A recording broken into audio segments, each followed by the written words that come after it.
That's the end of my presentation, and I'm happy to field any questions. Thank you very much for the presentation and the report. We'll start with Councillor Huppanen. Thank you, Mr. Mayor. Through you to Andrew, thank you very much.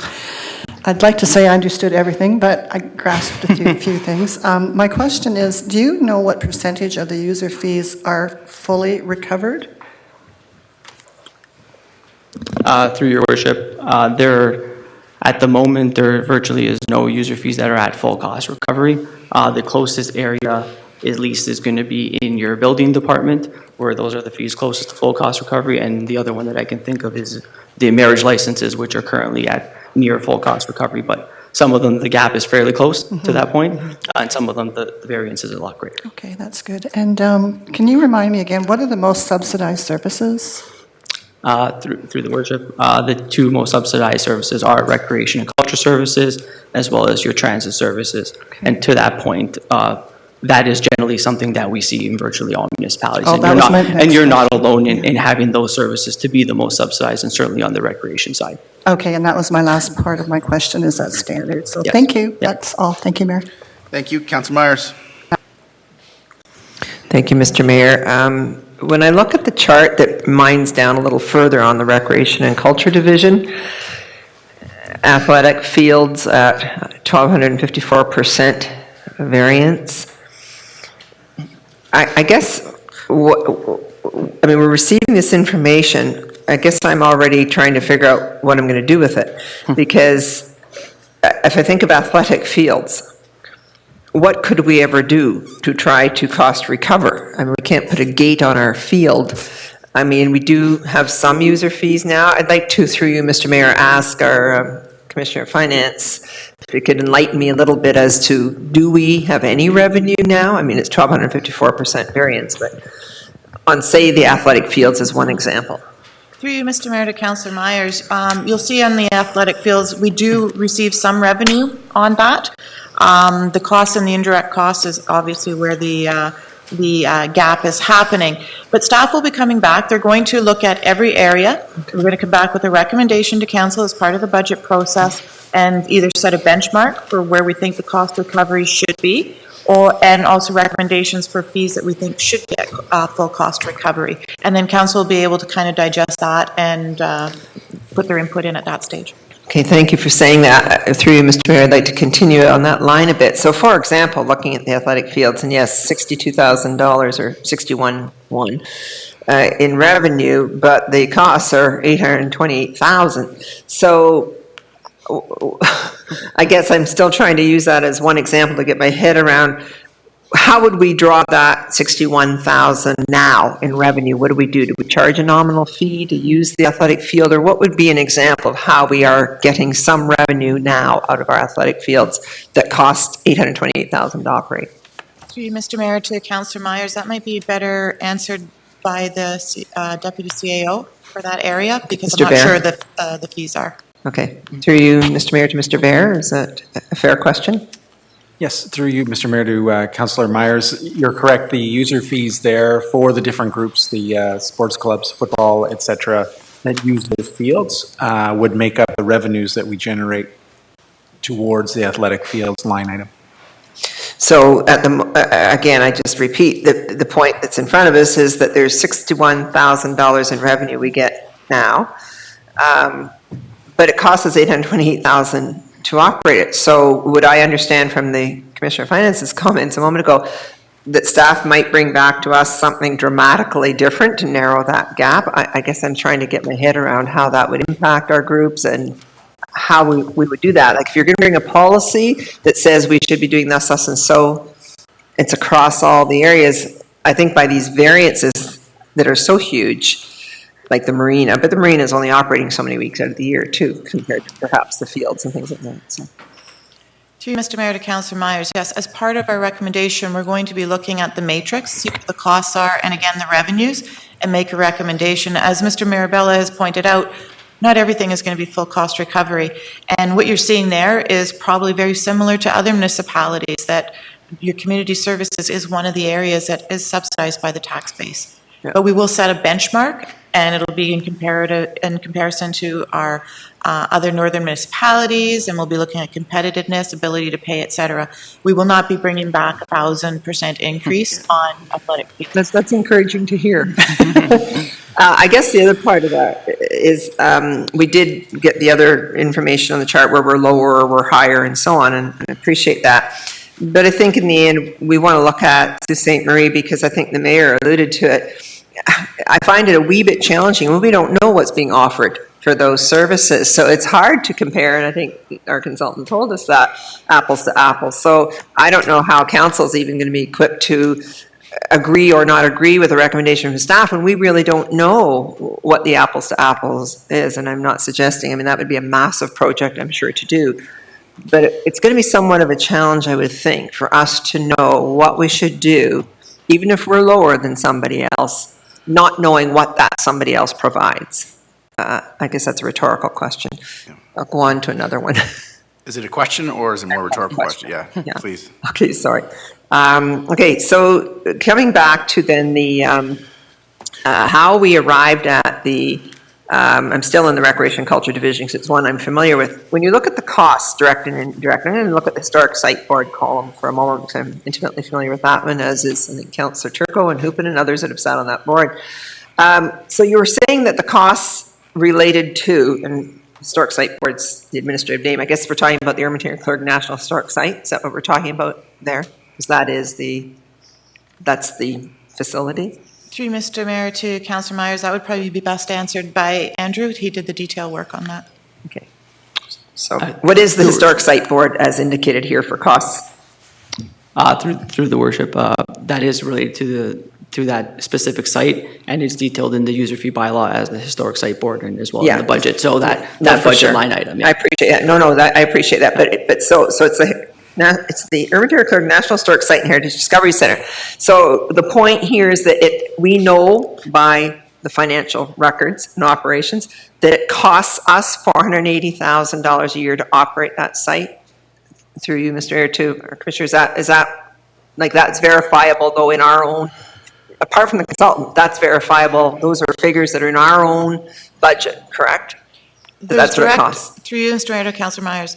Has been indicated, there's direct and indirect costs. Yes, what you see in their budget for that would be just the direct costs. Okay. So there's a matrix that they have built so that we can allocate the indirect costs to all these different areas. Okay, and I guess that's where I'm getting a bit lost, is that I'm trying to understand how we're applying the figures to get these costs and indirect costs that show us the variances. But I'll leave it at that, Mr. Mayor. Thank you very much. But I do think they show that in the larger report.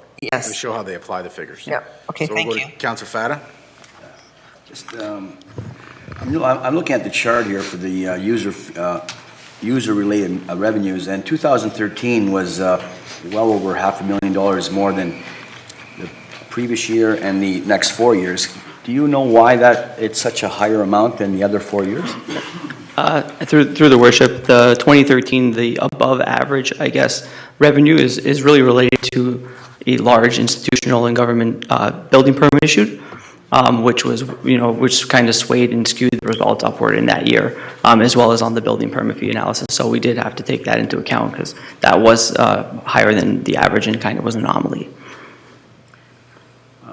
In terms of user fees, what's your opinion on user fees for people living outside the city? Because those people are getting a large benefit in their taxes, right, and they're getting all the benefits that the Sault Ste. Marie taxpayers pay for. Through the worship, so non-resident surcharges are quite common in terms of municipalities that levy them. And certainly what it would do is be applied on a specific program or on the administration of or purchasing of that service. And certainly that would essentially act as they would have to pay a premium to come use the City of Sault Ste. Marie service. And especially even in programming side of things as well, there could be a process where the implementation, there's a delay in the enrollment of a program. So city residents always get the first cut or first crack at enrolling in the program or being the first one to use that type of service. So it certainly is a common practice, certainly very well amongst GTA type municipalities as well as others. And there's just a caveat to it, just when implementing it and when considering it, you have to look at the converse of it, if it affects any utilization rates on the operations side, and if it would affect the revenues. Certainly there has to be a bit of a cost-benefit analysis done when considering that type of implementation. I'm not sure if I should ask this question, but I guess I'll just, again, bounce it off you. And But you're going to. We've got about 76 public parks in Sault Ste. Marie, and each one of those needs a certain amount of maintenance, care, and costs. Is that something, we are going through a study right now to figure out what we're going to do, but it seems to me that you can cut costs if you can find ways perhaps to reduce the number of parks, whether people might think it's You're asking a question that's outside of his consulting kind of portfolio. So you're talking about cutting parks out. So he literally just looked at our user fees, where we have user fees, how we constitute them, how they compare to other municipalities' user fees. He's not going to give us any advice or direction about how many parks we should have in the community, Councillor. No, I guess I thought maybe he might have an opinion. Through your worship, I don't have any specific comments on that, but I can say that there's certainly with the reduction in the number of anything, whether it be facilities or parks, there's obviously reduction in operating costs and savings, which would get transpires into a total sum of what you would have to recover through fees. But aside from that, and that's probably as far as I'll go with that, but that's, just with anything, if there's less of something, there's less cost associated with Any providing more that service. questions, Councillor Fada, on his report? Councillor Bruni? Question to the Deputy CAO. When will this report come back to us regarding the user fee recommendations? I think that they'd indicated, we'll pass it to Shell, but I think at budget time, they're going to bring us back some recommendations. So this won't affect the arenas in the swimming. This is not for 2017. There's no recommendation before us to change user fees. I know, but there will be a recommendation coming forward at budget time, correct? Thank you. With recommendations, whatever to reduce or increase, but obviously. Through you, Mr. Mayor, to Councillor Bruni, that is correct. We will be coming forward as part of the 2018 budget deliberations to give some potential avenues relative to the user fees for implementation in 2018. Considerations there, of course, would be when you could implement it in 2018, et cetera. Thank you very Nothing is being much. considered for 2017. Okay, thanks. Okay. Councillor Butler? Thank you, Mr. Mayor. A generalization, no surprise, we are generally below our northern counterparts in user fees, correct? Through the worship, correct, yep. That's correct, yes. Do we compare also to Southern Ontario? Do we do that at all? Through the worship, we did not specifically look at the user fees that are in force in any of the GTA municipalities.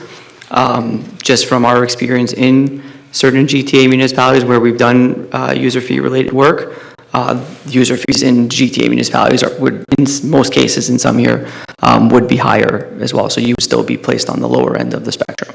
But that's relative, depending on which fees and the specifics of it. But we didn't do a detailed analysis of other Southern Ontario municipalities.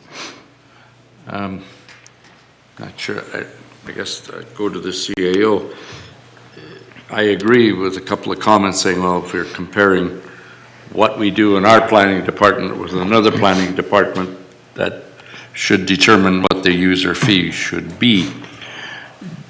Do our various departments not communicate with other departments saying, what are you doing, and how you decide on your user fee and compare what we're doing? Is that a regular exercise or not? Through you, Mr. Mayor, to Councillor Butland, yes, it is a regular exercise, and also, as the consultant has pointed out, that's one consideration. There's other considerations in terms of council's strategic priorities and the four focus areas that have been given consideration to. There's a consideration in terms of the type of services that we're providing, and there's consideration for the quality of life, for example, in the strategic focus areas that council's identified that would be given consideration by staff when coming forward with fee increases. Even demand. in terms of the number of people. If it is that you have an increase in the fees, there is an elasticity of demand that would be attributable to that, which would potentially have the number of users go down, so you could have an increase in the fees and actually have less revenue. So we need to give that consideration as well. A long way of saying there's a lot of different avenues that are looked at, but certainly one of them is in consultation with our sister municipalities in terms of what they do relative to what we do. That's good. And last comment, Mr. Mayor. Yeah, it really hits home when you say costs are 22 million and revenue is 6. I said, that's pretty dramatic. The whole concept of user fee is if you're using it, you've got to pay. I know that's simplifying it, but I suspect the results will come back with, for the most part, user fees are going to go up. Thank you. Councillor Kapotic? Thank you, Mayor Provenzano. This is just a general comment, and I just want to make the comment because I did receive a recent concern from one of our constituents in Ward 6, and it was about the city. It was about city transit and Paribus, and the individual had expressed to me that out to our ward in Nixon Road, the Paribus charges $2.75, I believe, an hour, and right outside that boundary, everyone else is being charged $15. Not an hour, $15 for the transit fee. And so when staff takes a look at the budget, I just want them to consider a little bit about fairness, okay? Because we're looking, when you're talking $2.75 for Paribus, within, 500 feet or so, and then an individual's being charged $15, I mean, that's a pretty significant change in amount of cost. So I'm just requesting when they come back, staff come back with the budget, to please consider a little bit about fairness in those geographic areas. Councillor Nero. Thank you, Mr. Mayor. Mr. Mirabella, I'm looking at your slide 8, the implementation options, and there's a number of considerations that are listed there, and one of them being ability to pay the fees. Mm-hmm. When you have a community that has a wide scope of ability, how do you apply that? Through the worship. So the ability to pay, certainly it's just one of the broader economic principles associated with fee setting. And there are considerations where you'd have, when we consider, or you say ability to pay, for example, would be perhaps areas in the building or construction industry on the planning or building fees where their ability to pay or to use the fees may be much different than someone on the recreation side of services with families who are trying to, have an aquatic swim or, ice rental rates and that. So there's just different user groups in different areas.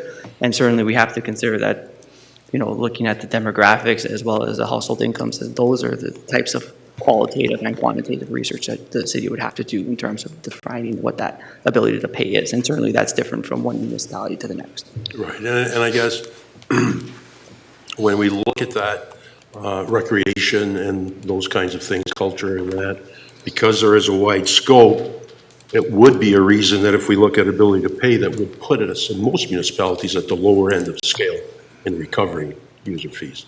Right. Would that be correct? Through your worship, that's correct. And, similar to other Ontario municipalities, your recreation and culture fees are generally the most subsidized rates. And that has the greatest benefit, and those are the ones that are priced the lowest and nowhere near full cost recovery. And that's done, to your point, intentionally. Yeah, okay, yeah. Thank you. Thank you, Mr. Mayor. Thank you.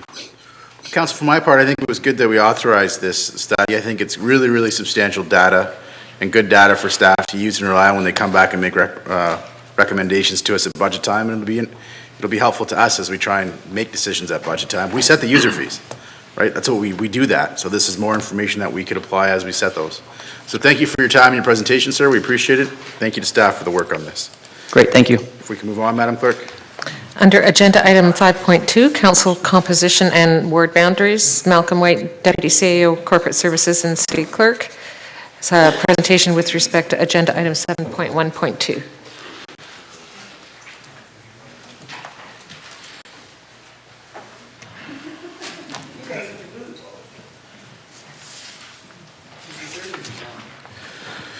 Mr. Mayor, members of council, because of the large graphic files that some of our drawings and maps give us, we weren't able to incorporate them into a PowerPoint presentation, so we're using both today. And if you just give me a moment, I'll get to our PowerPoint.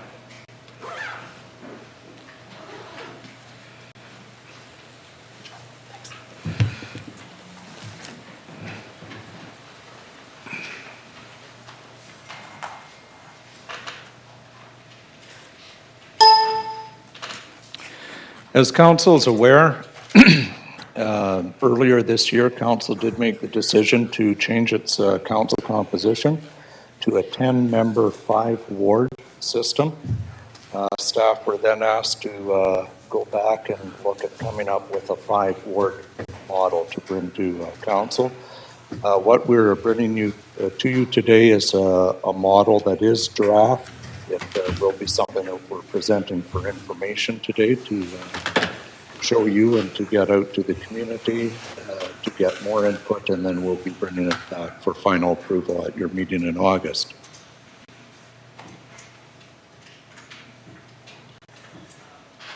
There are a number of key elements that staff needed to consider that are affected both by case law, including a case noted in your report of the Supreme Court of Canada regarding representation.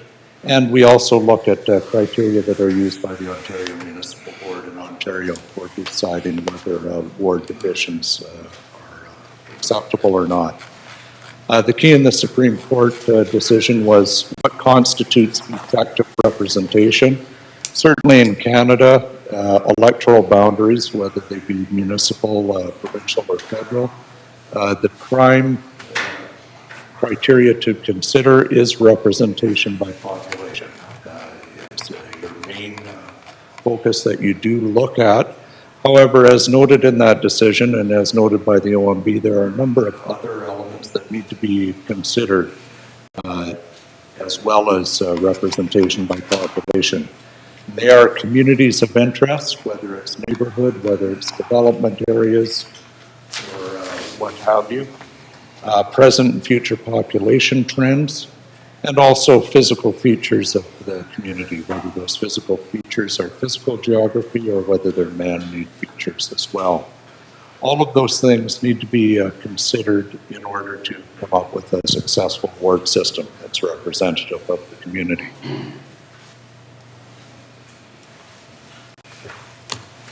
And certainly we did look at the population and the number of eligible electors in each of the new wards. The OMB criteria when it comes to population electors do allow a variance of up to 25% from the mean, either over or under, from what you would have. Anything under a 25% variance is considered acceptable by the OMB when you're looking at ward boundaries. So as you can see, for a 5-ward system, elector-wise, it's fairly close. We don't get over 19% variance from the mean. And population-wise, we don't get over 18% variance.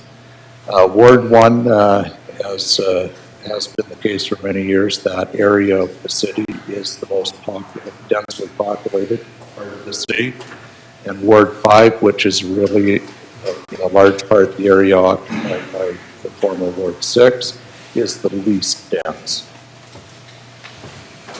Those are the variances over a 5-ward system. For comparison's sake, looking at the present 6-ward system, those are the types of variances that you saw with the electors and with the population. So you had, especially in the case of Ward 1, a variance in the 17 to 20% range, although the other 4 or 5 wards were much closer to the variances overall.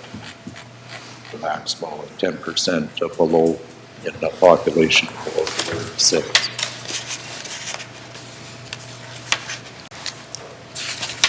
As well as the population elector figures, we also looked at the communities of interest within the municipality. We did look at how the municipality evolved over time. We looked at what the original city of Sault Ste. Marie was and how we became the city that we are today. As we get over towards our ward system, and I'll just move over here, this is our proposed system. What we have today is generally wards that do reflect a certain amount of that historical evolution. Certainly what we're calling now the Ward 2 area reflects what the original city of Sault Ste. Marie was. This boundary between the new Ward 3 and Ward 5, which is Old Gooley Bay Road, that used to be the historical boundary between Cora and Torres townships. So we have tried to keep the history of the community evolving as a parameter that led to our decisions. We also looked at how all the residential subdivisions in the city grew over time. This is a color-coded map that shows the subdivisions as they were built. When we overlay the new boundaries of a 5-ward system over that, there's almost no neighborhoods that are bisected by those wards. So they are able to be kept within one ward or another going through them. We also looked at development focal areas, and particularly for this council with your corporate strategic plan. You're looking at a downtown development focus. We encompass that completely within the new Ward 2.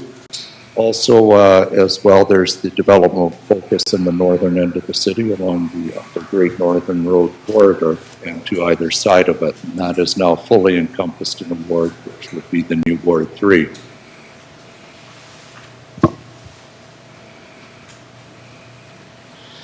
Proposed boundaries certainly accommodate future population growth in the near to medium term. We've been fairly static and shrinking somewhat over the past few years, but certainly if we receive the growth that we hope is coming along with a lot of our current initiatives, these boundaries should last for quite some time before requiring revision. As well, we looked at physical features. We looked at the physical geography of the community, but more in particular, we looked at our road system, the man-made geography, and probably 98% of the new ward boundaries run along either arterial roads or rail lines, as well as using the municipal boundaries. So we're quite confident that they run along major features which avoid confusion with constituents.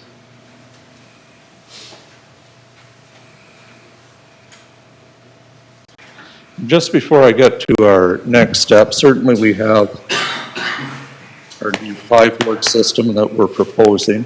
We've added our current 6-ward system just for comparison purposes. One other element that I really want to emphasize to you that we were able to accomplish with this redesign is when we look at community data requirements, the gold standard for all sorts of data for the community is Statistics Canada, Stats Can data. With the new ward system that we're proposing, all the boundaries involved stay congruent to census determination areas within the community. And that means you can drill down to smaller pockets within your community and get to know a lot of data that's very appropriate when we're looking at community development or what type of attributes are with a population in a certain area. This is always good for staff, but I think looking forward down the road for future council members as well. Future council members will be able to take this data and really drill down to know their representatives well, their constituents well, their socioeconomic status, a whole lot of information that you can't really pull out of our current ward system because it crosses over census boundaries. So that's a feature that we think will be incredibly important as we move into the future because, as we all know, we're using a lot more data to drive our decisions. Our next steps in the this system, we will have two public open houses on July 26th and August 2nd for anyone to come and have the what we've come up with explained to them and to give us input. We will also be open at all times for anyone who can't make those open houses to have a dialogue with the Works Department to find out more information and to possibly give us input. And any refinements that are done to our proposal will be done during that time and based on that input. And we will bring a final version back to it meeting on August 21st for final approval will be sought. That's the extent of my presentation, and I'm able to answer questions at this time. We have Councillor Christian. Thank you, Mr. Mayor. First of all, Mr. White, thank you for the presentation. I know clearly a lot of effort and thought went into this process, and your comments regarding StatsCan and our ability to future councils to look at specific data points, I think is really, really important. I think it's 21st century stuff that we need. And I think this process, regardless of whether you agree with it or not, is moving us forward and more reflective of what other communities do. My question is quite simple. You've got two public open houses. You'd mentioned that you would be open for people to meet to discuss, but specifically for the open houses, what are the times for the 26th and August 2nd? Through you, Mr. Mayor, to Councillor Christian, the times for the two public open houses will be 4 in the afternoon to 7 in the evening. Thank you. That's it. Okay, thank you very much. Councillor Turco. Thank you. To that point, Councillor Christian mentioned about the timing, but I'll get to that in just a minute. I think it's important for all of us here to thank you for the presentation, Malcolm. And I was elected after we did the last, correct me if I'm wrong, the last review about the boundaries, which had an effect on Ward 4 and Ward 2 as well. I recall former Councillor Brady Irwin was instrumental in giving us the new boundaries when those who got elected in the year 2000. So it's important that we think about, I'm getting to a question, Mr. Mayor. The bottom line is effective representation for all our citizens. Just what we went through with the by-election, with all due respect to our new member or councillor with the Ward 6 appointment, either appointment versus by-election. You keep talking about we, when you say about the report here. Who are the we? Is there a committee structure that came up with this proposal? Through you, Mr. Mayor, to Councillor Turco, the primary people who worked on this are myself and the Deputy City Clerk, and we also had assistance from our planning division in developing the data. Was there any thought given in getting a consultant or a third-party review on this?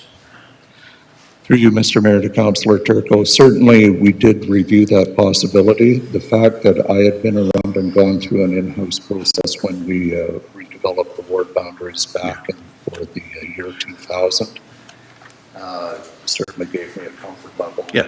Going through the same process again, especially since the criteria for the OMB have not changed significantly. The reason why I say that through you, Mr. Mayor, is that I just have recently a report, coincidentally, from the mayor of Tecumseh.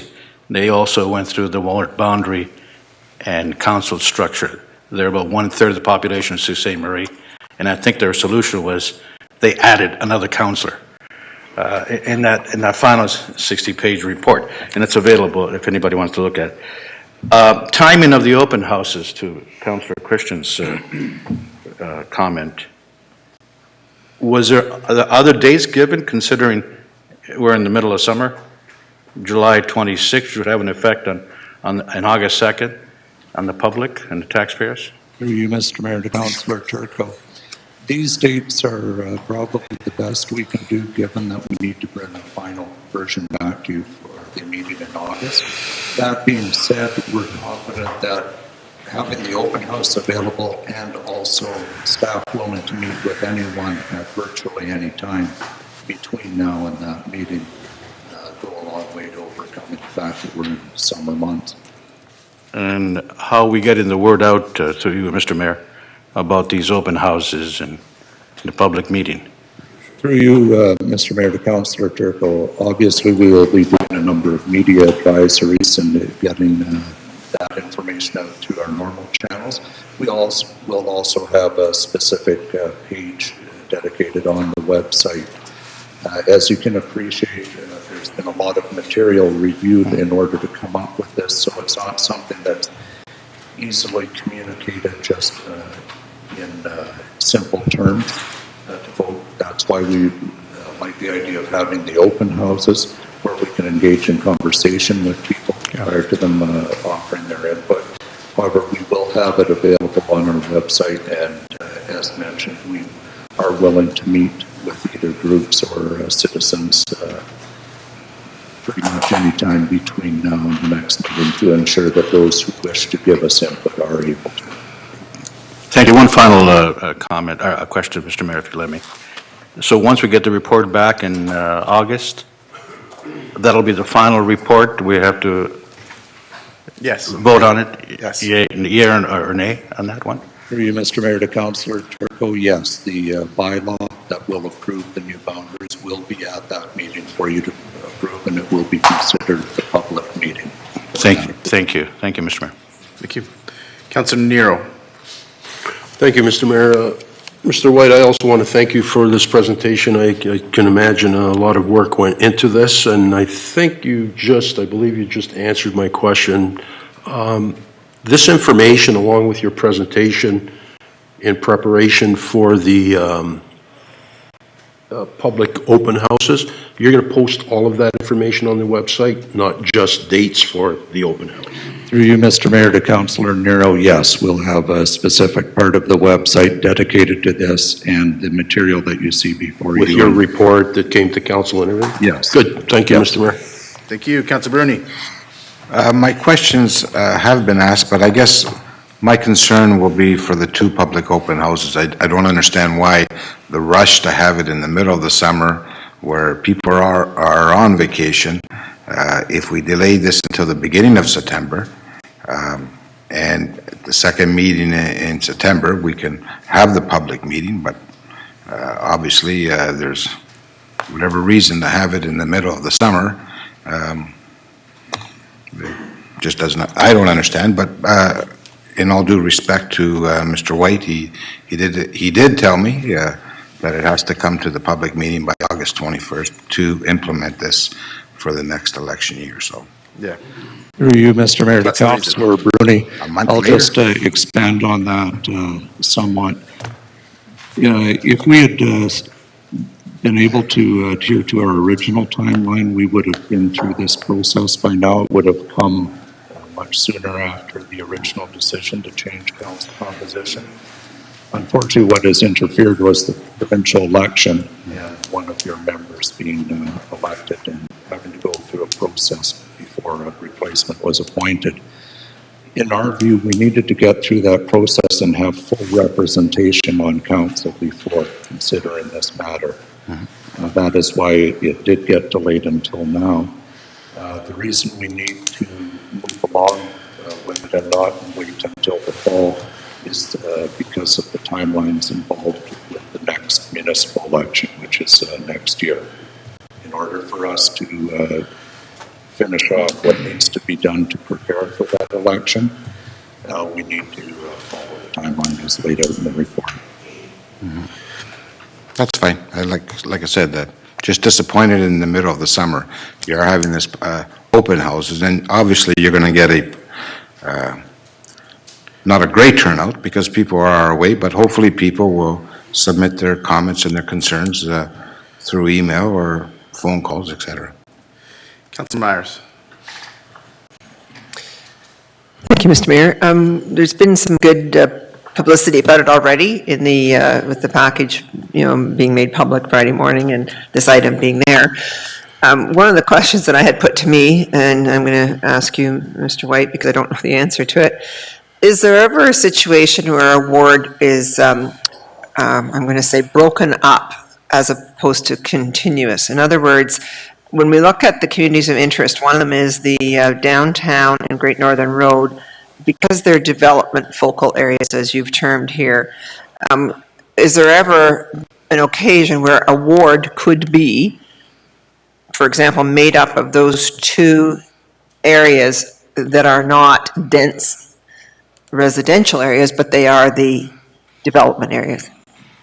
Through you, Mr. Mayor, to you know what I Councillor mean? Myers, I know Okay, what you thank you. mean, but my answer would be no. I'm not aware of any case, certainly in Ontario, and I do believe that it's not permitted legislatively. Okay, that was what I told the Inquirer, but I thought I better confirm with the authorities that I've never known of a ward that was disconnected, for lack of a better way of putting it. They're continuous flow within a geographic, right? Okay, thank you.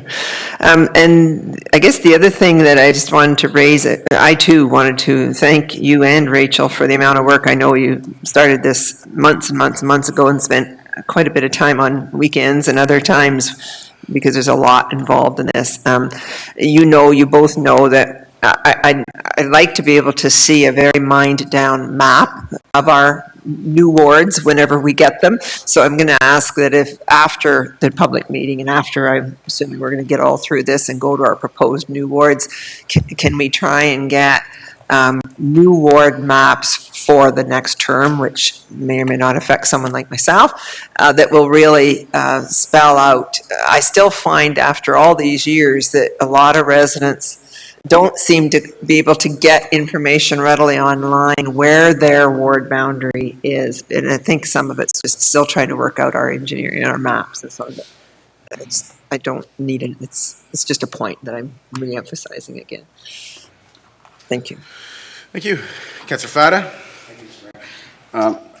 As you know, Mr. Mayor, I brought this up several years ago, and back then I had suggested, and this has been brought in conversation I've had with people, but I had suggested 6 wards, 1 per ward, and then 4 citywide. And the reason I thought that was a good idea or a plausible idea was I noticed over the last several elections there's good candidates, I believe, who came in third in the various wards, and they came up third with 3,000 votes, so 3,000 city. I don't think anybody came in third with 3,000 votes, Councillor Fada. No, I'm just going back a few years, Mr. Mayor. Oh. I'm just saying that, I'm just bringing this up only to say that we've gone straight to a 5 wards, 2 per ward. We made that. No, Councillor I Fada, understand that, but I'm just discussing this point and saying like, we went through a whole process where there was a subcommittee, we did community consultations. Like, that's one thing I want to kind of remind everybody. We've spent a lot of work on this, and there was a group of us who did a lot of work, and we had a pretty significant analysis, and we came back here and we had a significant debate. We've decided it's 5 wards to 2. It's a matter of where the boundaries go, and we have, frankly, some pretty significant expertise on our staff who has spent a lot of time working that out. So we're not going to revisit. no, I'm not really trying to do that. No, that wasn't the intent. I mean, I'm just maybe thinking out loud, that's all. And Well, if you have a question, we'd appreciate if you'd ask it. what is the deadline for this process so that we can have it in place for next year? Is there a date or is there a deadline that you can give me, an approximate date that we have to have this decided upon? It has to be finalized by the end of this year. So we got to decide what we're going to do by the end of this year. Through you, Mr. Mayor, to Councillor Fada, the deadline of the end of this year is to have all the work involved with the new ward boundaries finished. Once you decide on your new ward boundaries, then staff has to then take that and develop all new voting subdivisions for the entire process. That's quite frankly more in-depth work than just creating a new ward system. You also have to consider making your decision and reflecting the needs for the OMB to weigh in on the process if it felt it needed to. And we also have to inform the Minister of Municipal Affairs of our new ward boundaries. So there's a number of things post the decision by council that need to have all taken place and be ready by the time you get to the end of the year. So between now and August 21st, which is the date that we've set, that we're going to have the final vote, Yes. right? We're going to have 2 open houses, of which I think, for all intents and purposes, are going to be totally useless. Because if we have difficulty getting people to come out to talk about budgets and about ways to cut costs and cut taxes, and we get, for the most part, very few turning out, I doubt we're going to get that many people coming to these open houses. We should still make the effort, Councillor Fata. You're understand. right, we don't have a lot of people turn out to our open houses, but that doesn't abate the fact that we should make that effort and try and get people to turn out. So absolutely. Where are you going with this, Councillor Fata? I'm just making conversation. Well, that's not what we're here to do. We're here to have discussion and debate and not just make conversation. So, Well, all I want to just say is that, I mean, the vote went 7-6.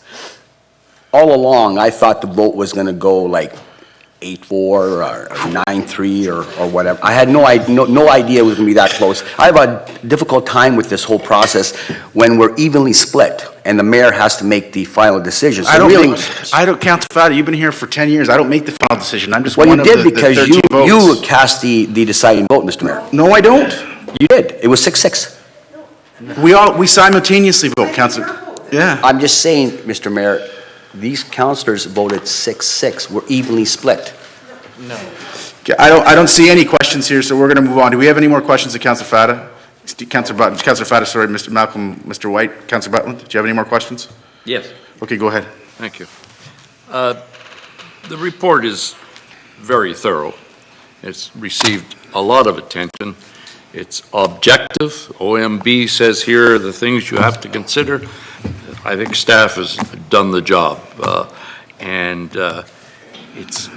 I have not received, after all of this attention, any of you, I've not received one issue or one person calling me and say, I'm concerned about the breakdown. Not one email. And I'm going to ask Mr. White, has your department received concerns from residents in the community? Through you, Mr. Mayor, to Councillor Button. We haven't as yet, although I think to be fair, the story in the Sault Ste was just in Saturday's paper. Certainly the initial stories have only come out at the earliest last Friday when the agenda was published. So I would expect some more time is needed for people to get their concerns to us or their observations. However, to this point in time, no, we haven't received anything. Yeah, and I suspect people are right that the summertime is not a great time to have open houses, but I don't believe this is an issue. Whether you have in September, December, or August, I don't think you're going to have a major turnout. It's our job to represent a ward, whatever its boundaries are. And any, I don't want to call it interference, but anything we have to do may be construed as political. So this is well done. Let's move forward and let's not spend, well, I guess I'm adding to it, let's not spend many hours talking about it. Let's move forward and hopefully in August we'll finalize this. Thank you, Councillor Button. Councillor Nero, anything else? Yes, Mr. Mayor, thank you for allowing me the second question. Mr. White, you mentioned that once you have this prepared, you're going to provide it to the OMB. Can someone from the general public appeal this to the OMB? Through you, Mr. Mayor, to Councillor Nero. Yes, a citizen or group can appeal it to the OMB. However, they have to do it on the grounds of the criteria that I've laid out. So they would have to be able to demonstrate why other elements of those same criteria should be applied to come up with different borders. I don't think, the clerk will correct me, I don't think our decision to go from 12 to 10 is appealable. Yeah. I don't think somebody can take issue with that. They can just take issue with how the word boundaries? How the boundaries are laid out. Yeah, and I was just trying to understand if we provide this to the OMB and, for lack of a better word, they approve it for us and they say, yes, you're okay with those boundaries, at that point, then the general public could still appeal after that. Through you, Mr. Mayor, to Councillor Nero, it works very similar to a planning or a zoning bylaw amendment. When you pass the bylaw, assuming you pass the bylaw on August 21st, at that point, then that triggers an appeal period where people could appeal to the OMB. There's no approval required by the OMB if there are no appeals put forward. And as the mayor pointed out, it's just how the borders are defined in a 5-ward system that are open to appeal. It's not the composition of the council. Okay, thank you, Mr. Mayor. Okay, we'll call a vote in the matter. All in favor? Carried.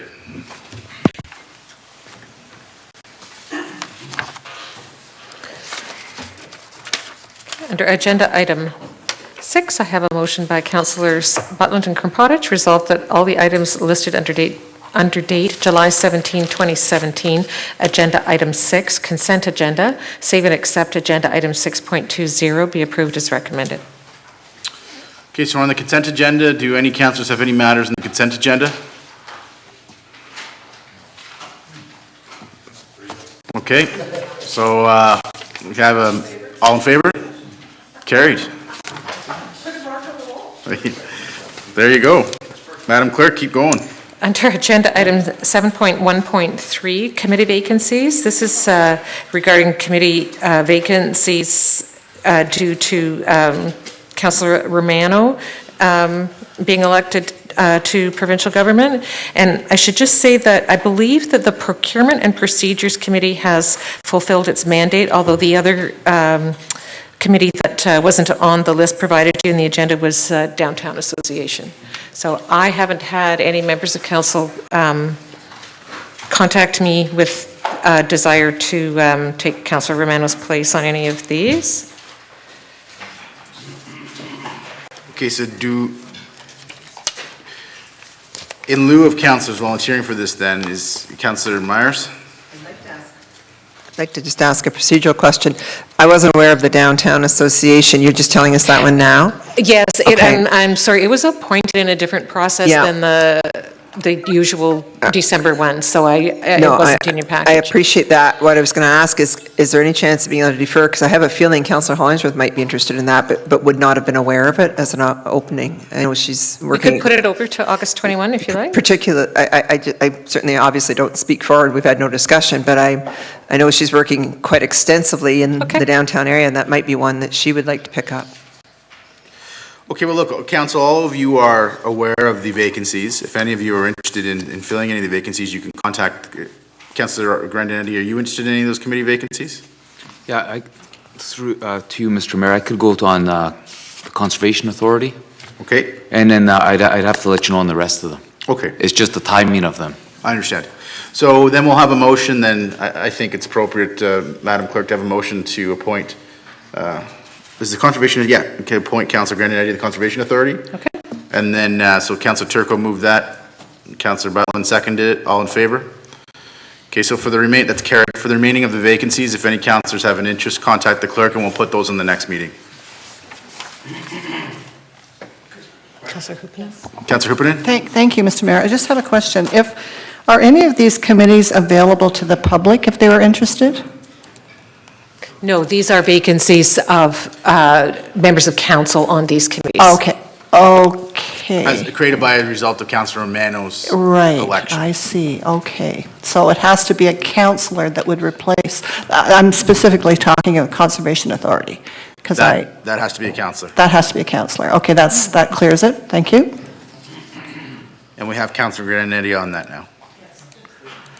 Okay. Madam Clerk, if we can move on then. Under agenda item 8.1, splash pad funding, a motion by councillors Christian and Myers, whereas City Council unanimously approved the construction of a splash pad to be located at Bellevue Park, and whereas both council and the general public are anxious for the project to proceed as planned, and whereas as part of the funding strategy for the construction of the splash pad subcommittee will be making an application for a Trillium grant in the amount of $150,000, and whereas as part of the Trillium application process, the remainder of the project funding must be in place before any grant is awarded. And whereas the city currently has $300,000 of uncommitted funding in the subdividers reserve, and whereas the splash pad subcommittee currently has approximately $60,000 committed to the splash pad project.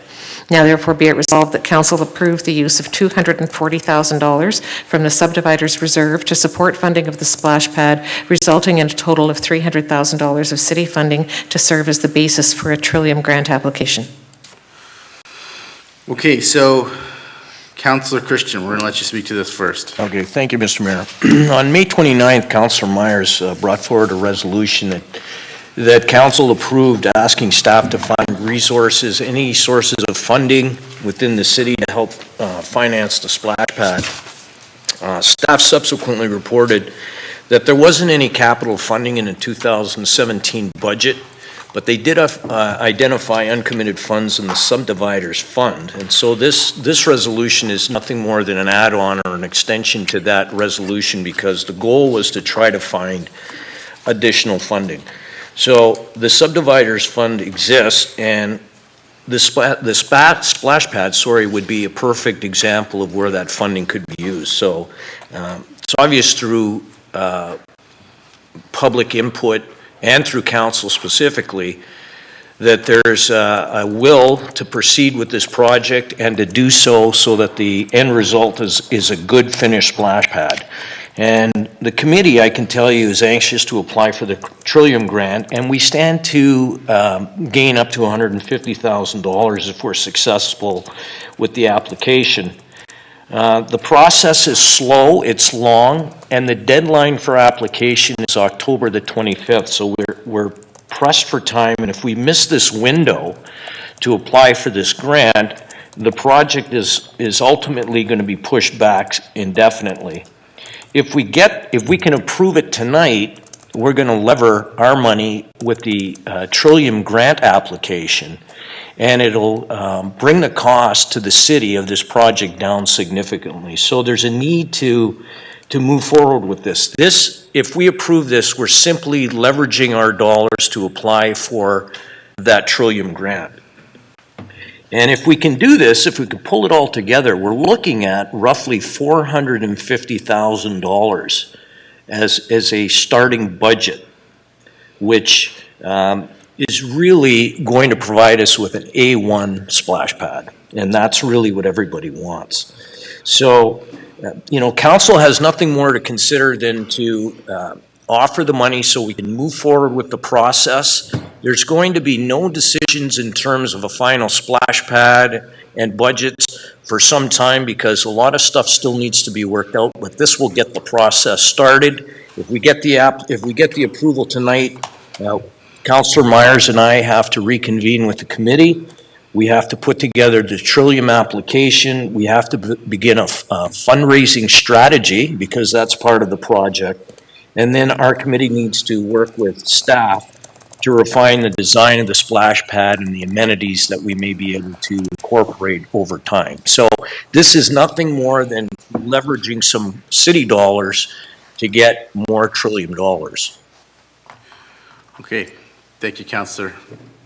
So, Councillor Fata? Question? Sure. If we proceed to vote for this, and then are we saying that it's a done deal, that the money, the $240,000 will be coming out of reserve and will be going towards this splash pad? Well, in effect, that is exactly what you will be. You will be allocating the 240 from that reserve, whether or not it's used in full or in part. You will be giving staff permission to allocate that part of the reserve towards this project. Yeah. So it's not etched in stone then?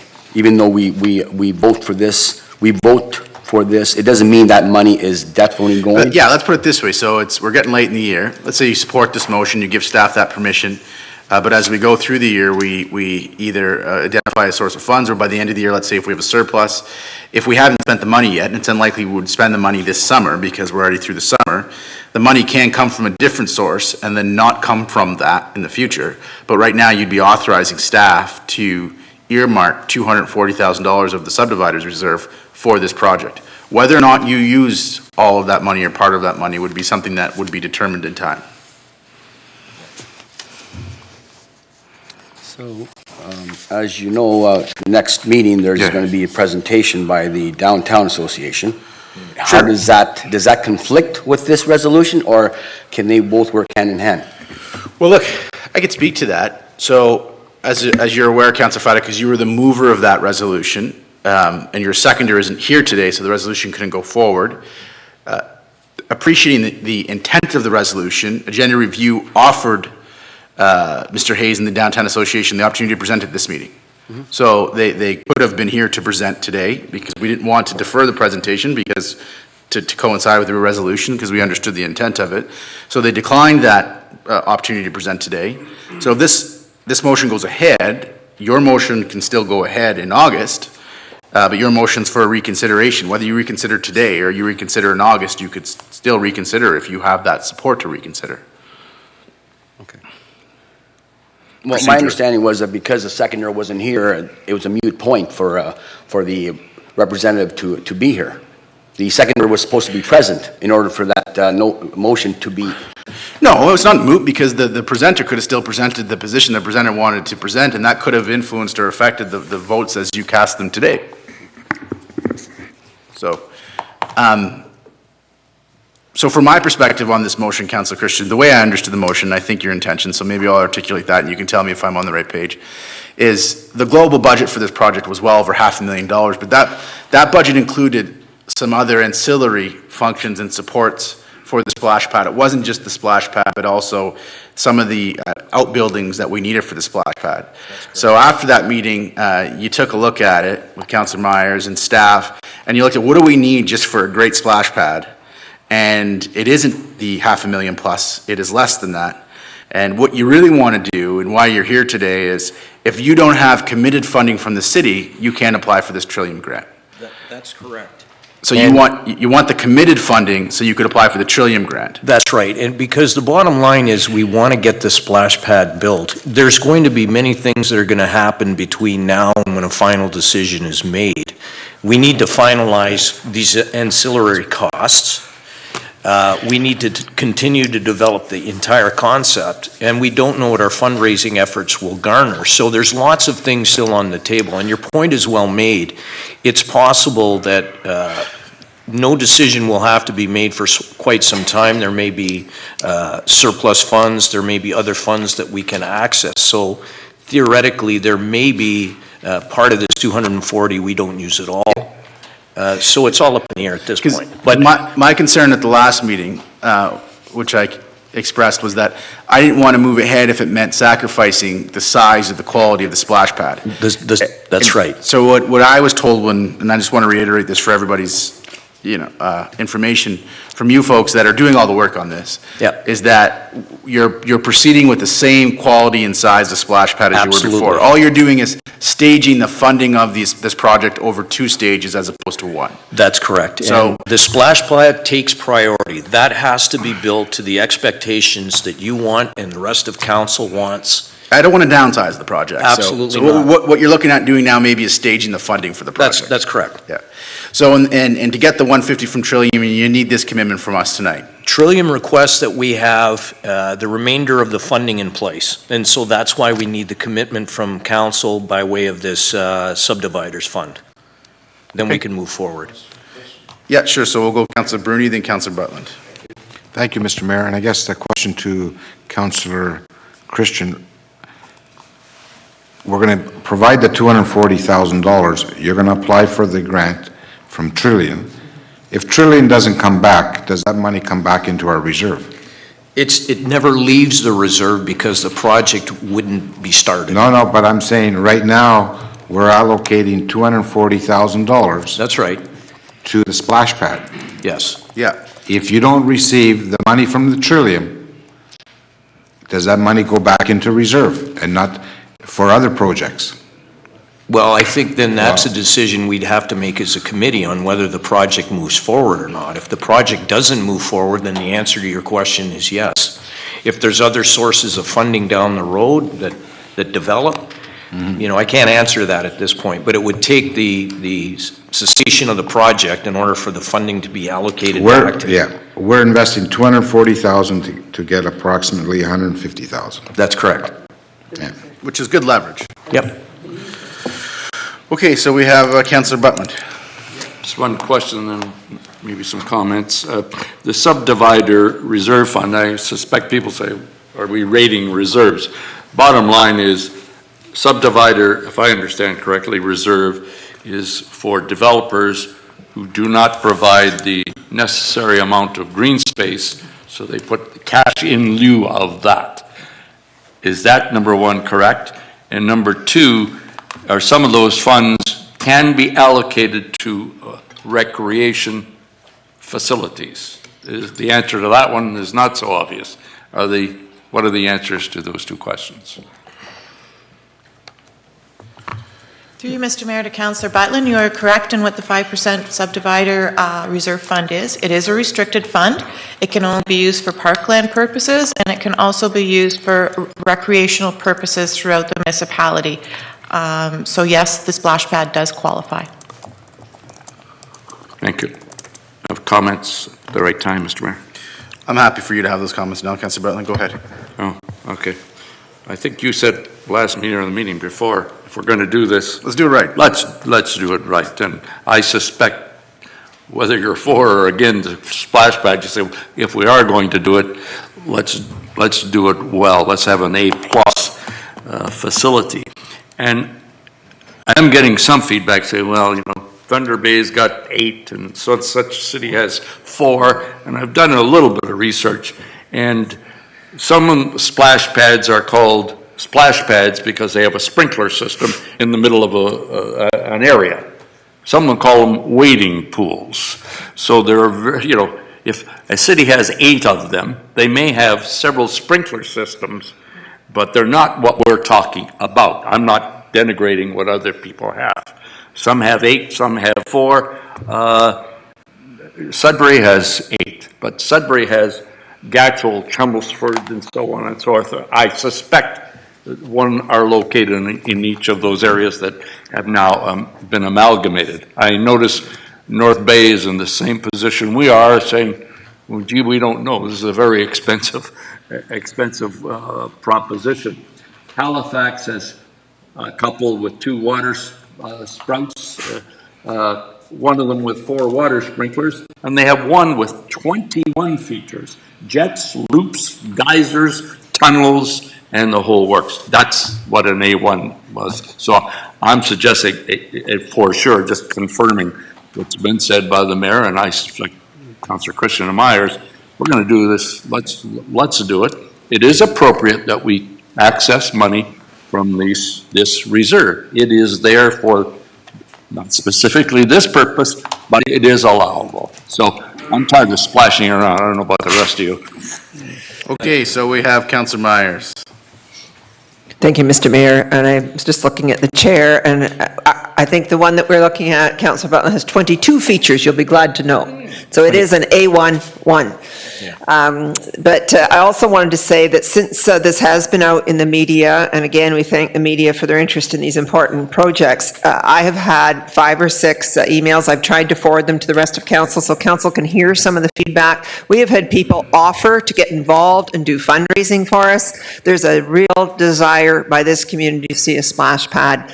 On the weekend, I was at Rotary Fest. I took a picture and put it on Facebook, and I had a number of people reacting to that. And it was a lovely little area about the size of 2/3 of this area in front of us, with some hoses coming out of it, and the children were squealing with delight. I did a little video and put it on there too. I don't know, if all of you would follow me, you'd see my stuff. But anyway, point being, people really want to see this happen. It's been a top priority in recreational planning and feedback that we get from the public. So just thank you, Mr. Mayor, for clarifying some of our points that we're making, and we just want to thank the committee for bearing with us and working along on this project that evidently the community is very desirous of seeing. Thank you.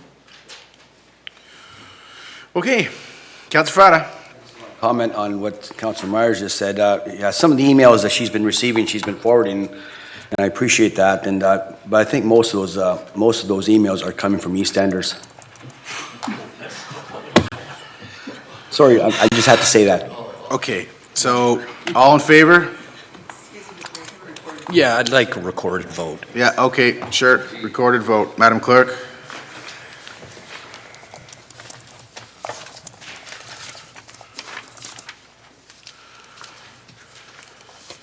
Okay, Councillor Butland. 4. Councillor Myers. 4. Councillor Bruni. 4. Councillor Nero. 4. Councillor Grandinetti. 4. Councillor Hupenin. 4. Councillor Krampadich. 4. Councillor Christian. 4. Councillor Fata. Mr. Mayor, based on the conversation that we had, I'm going to vote for. It's a recorded vote. I'm going to vote for. Okay. Councillor Turco. 4. Mayor Provenzano. 4, unanimously. We can move on.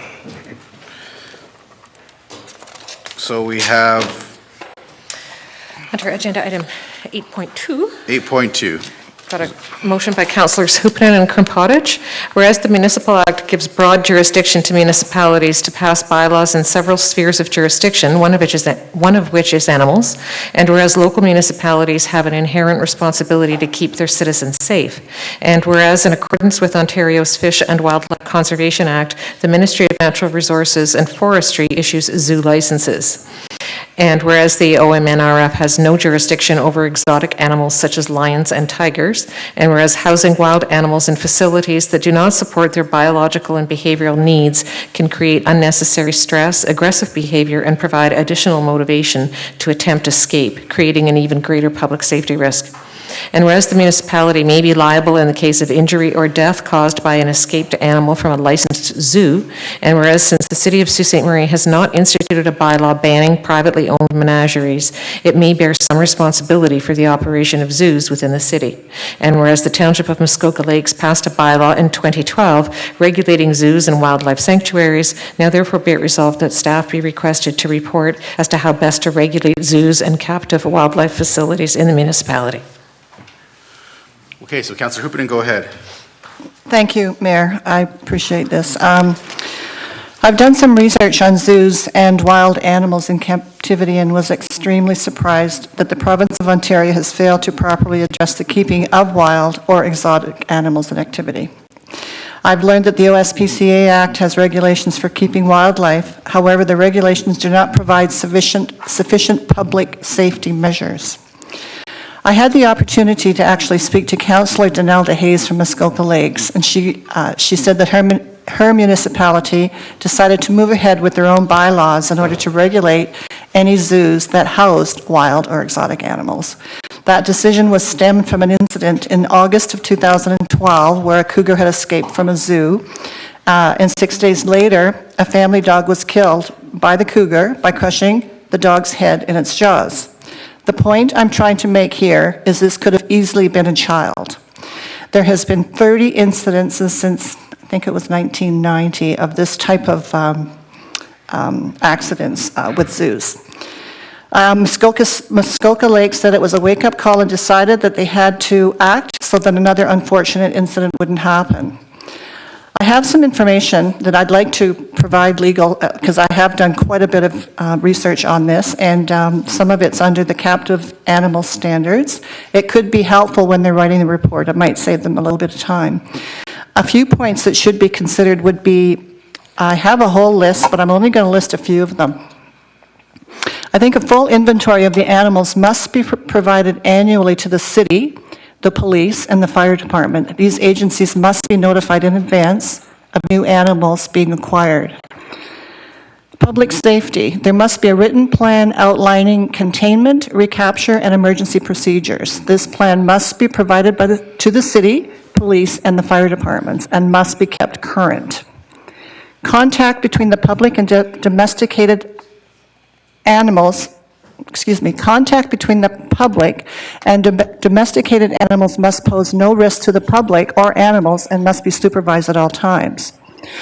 Wild animals must not be removed from their enclosures unless the facilities has express permission from the city by law, enforcement in advance. I just have a couple more here. Training. All staff, a list of staff and their training, including certifications, must be provided to the city. An ongoing training plan must be maintained by the facility and available to the city upon request. The facility operator must have an animal care for each species. All animals must be maintained in numbers sufficient to satisfy their social and behavior needs. All animals must be protected from injurious heat or cold weather conditions that may be detrimental to their health. There must be a contingency plan in event of an emergency, such as flooding, fires, or anything that may require an evacuation process. A dissolution plan must also be in place in case the facility operator is unable to maintain the facility. The last one I have 3 pages, but the last one I highlighted was the disposal of animal waste and deceased animals must be documented in a waste disposal plan and carried out in a way that does not negatively impact residents of the city, native wildlife, and the local environment. So, like I say, I have 3 pages, and I'm happy to provide this to legal. I'm hoping for council support to request this report, and if anybody has any questions, I'd be happy to answer them. Thank you. Okay. So does anybody have any questions of Councillor Hoopanen? Seeing none, all in favor? You've got council support. Carried. Thank you. Okay, so we're on bylaws. Madam Clerk? A motion by Councillors Christian and Grandinetti resolved that all bylaws under agenda item 11 under date July 17, 2017 be approved. All in favor? Carried. Madam Clerk? A motion by Councillors Christian and Pottage resolved that this council proceed into closed session to discuss a proposed disposition of property. Further be it resolved that should the said closed session be adjourned, the council may reconvene in closed session to continue to discuss the same matter without the need for a further authorizing resolution. All in favor? Carried. And a motion by Councillors Christian and Grandinetti that this council now adjourn.